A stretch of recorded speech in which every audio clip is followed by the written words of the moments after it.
Hi, Dr. Chris here. Today I want to talk about some things to expect after a shoulder surgery. So that could be a rotator cuff repair, maybe a decompression, but these are some things you can expect. Now first I want to say this is not medical advice.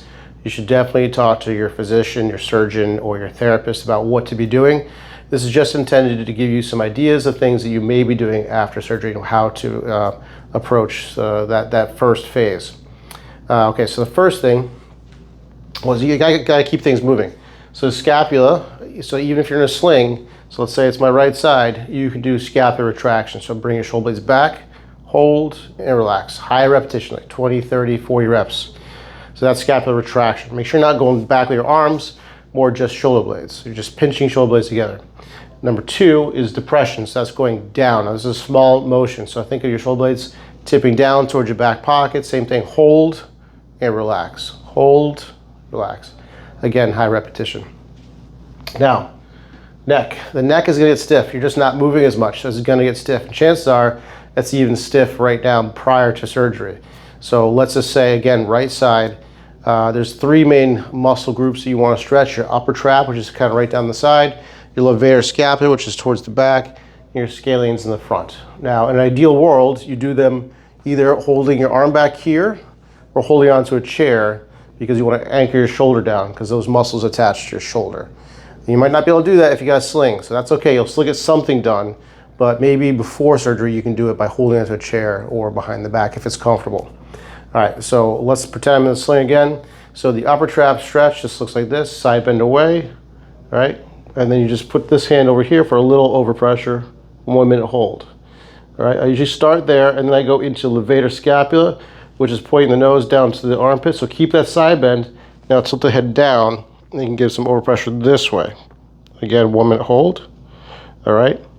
And then the scalene stretch is in the front here. You're gonna tilt, so keep the side bend again, tilt the head up towards the ceiling like that. Okay. Also 1 minute hold. Those are the neck stretches, and you can do those before or after surgery. Pec massage, okay? The pec, one of the things it does is internal rotation. And if you're in a sling, you're going to be in internal rotation for a long time. It could be as little as 6 days, could be 6 weeks, could be longer. And that thing will get stiff. And then trying to get out of that position is going to be really painful.